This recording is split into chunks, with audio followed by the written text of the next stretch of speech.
Hello friends, આજે હું બનાવીશ ઓરિયો બિસ્કિટના મોદક। તો ગણપતિ ઉત્સવ આવે છે તો તેના માટે આપણે મોદક આજે બનાવશું ઓરિયો બિસ્કિટમાંથી। તો 2 પેકેટ ઓરિયો બિસ્કિટ લીધા છે, તમને આ દુકાનમાં આસાનીથી મળી રહેશે।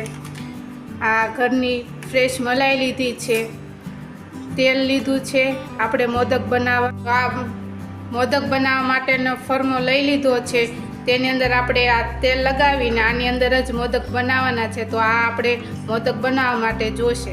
તો આટલી સામગ્રી આપણે મોદક બનાવવા માટે જોશે। હવે આ પેકેટ તોડી લીધું છે ને બધા બિસ્કિટ કાઢી લઈશું 2 પેકેટમાંથી।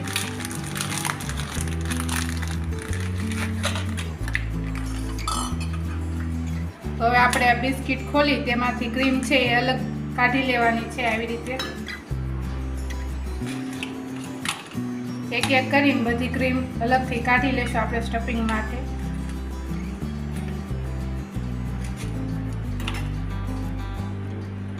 અને બિસ્કિટને આપણે મિક્સર જારમાં ક્રશ કરી લઈશું એટલે એનો પાવડર થઈ જાય। હવે આપણે આ બધી બિસ્કિટમાંથી ક્રીમ કાઢી લીધી છે અને બિસ્કિટ પણ આપણે ખોલીને અલગ કરી લીધા છે। હવે મિક્સર જારમાં આપણે ક્રશ કરી લઈશું। તો આવી રીતે બધા ટુકડા કરી મિક્સર જારમાં એડ કરી દઈશું।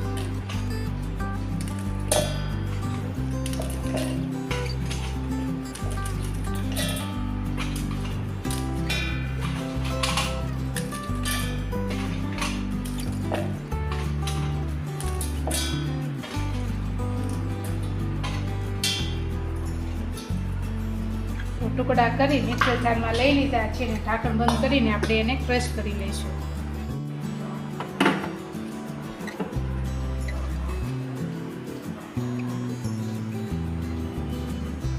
તો હવે આપણે ક્રશ કરી લઈશું। ક્રશ આપણે કરી લીધું છે બિસ્કિટને અને આવો એકદમ પાવડર ઝીણો કરી લીધો। દૂધ લેવો તો દૂધ પણ લઈ શકો છો અથવા મલાઈ લેવી હોય તો મલાઈ પણ એડ કરી શકો છો। હાથેથી આપણે એવી રીતે મિક્સ કરી લઈશું।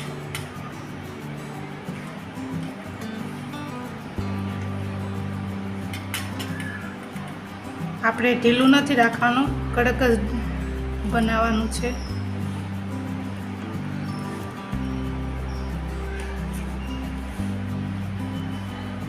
તો બધું સારી રીતે મિક્સ કરીને આવી રીતે આપણે ડો બનાવી લીધો છે અને આપણે ખૂબ મસળશું। કડક જ રાખવાનો છે।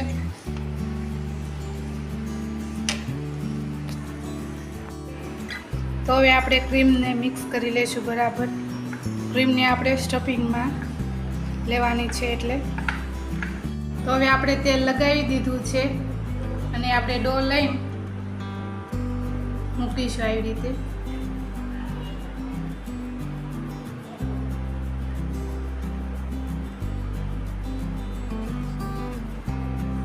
બે સાઈડ મૂકીશું।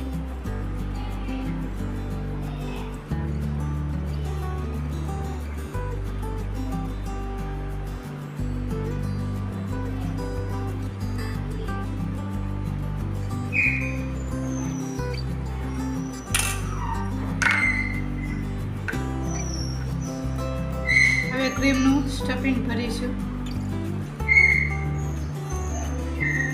આવી રીતે કરી ફોલ્ડ કરી દઈશું। અહીંયા પણ થોડુંક ભરી દઈશું।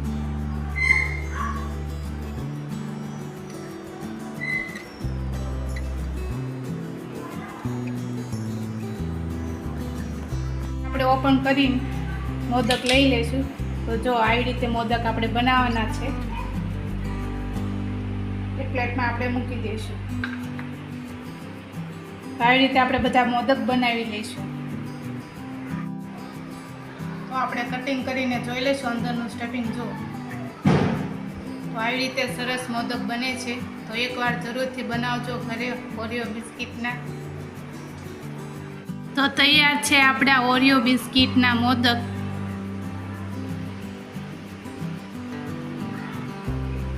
આવી આવી જ નવી રેસીપી જોવા માટે અમારી ચેનલને સબસ્ક્રાઈબ કરો, લાઈક કરો અને શેર કરો.